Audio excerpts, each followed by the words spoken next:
Part 1.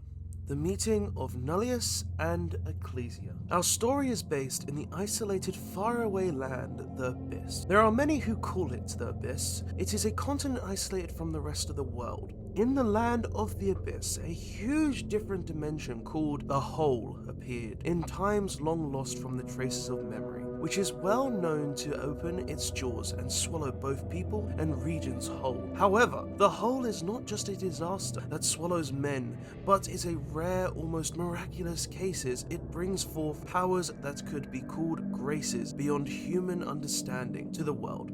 One time it was an unknown form of dark matter, another it brought forth what appeared to be a relic from a long lost civilization, and yet another even a life form. Within the Abyss, there is a political superpower known as Dogmatika Nation, located in the far north of the Abyss, that has the Church as the central political authority, led by Dogmatika Maximus as the supreme leader and highest authority. There, an army of crusaders made up of followers of the Dogmatika faith eradicate heathens and heretics by devoutly following the path of Dogmatika, by which they perform miracles via stigmata, the mark of their faith, and a mark that is given to all members of the faith through the power of the holy relic known as the Dogmatika Nexus, which is administered by Maximus. The power given through the stigmata is capable of creating mysterious miracles and is given to all members of the Dogmatika faith.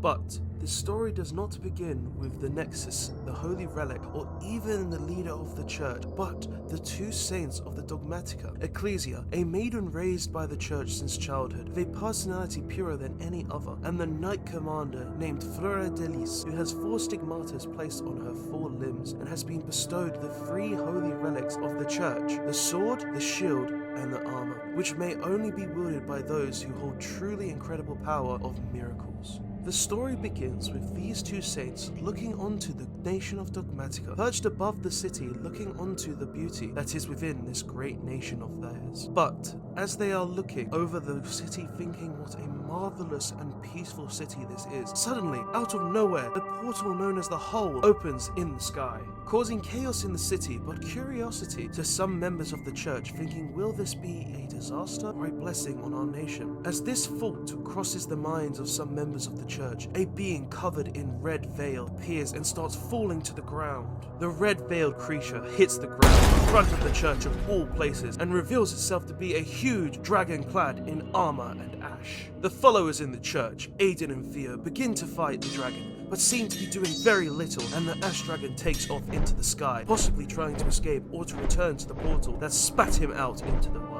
But Fleur de Lis, who can see the ash dragon taking off into the sky, goes after him, using her power of the stigmata to make chase after the ash dragon through the sky, leaving Ecclesia all alone. Ecclesia, seeing Fleur de Lis fly off, wants to be of some help to the other saint of the church and starts to leave the church in chase of Fleur de Lis and the ash dragon. Fleur de Lis chases the ash dragon to the outer area of the city, wanting to protect the city from potential disaster, draws one of the holy relics, the sword, that she possesses, and through the relic and power of her 4 stigmatas, creating a huge blast of energy that pierces the armor, covering the ash dragon, which brings punishment upon it and drops the dragon to the ground, causing destruction and flames to the area below.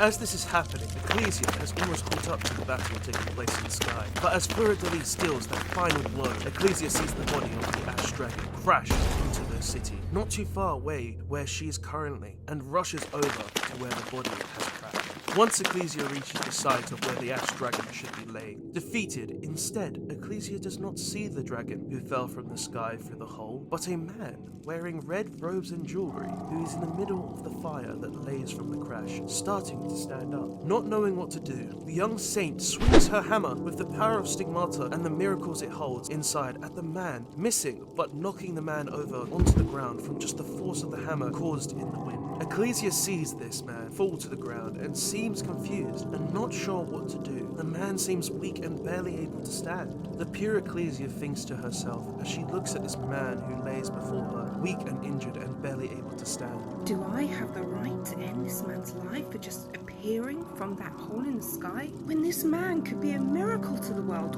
or a disaster?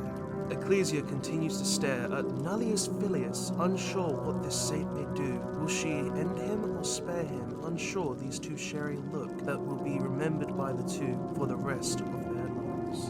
End of part 1, The Meeting of Nullius and Ecclesia.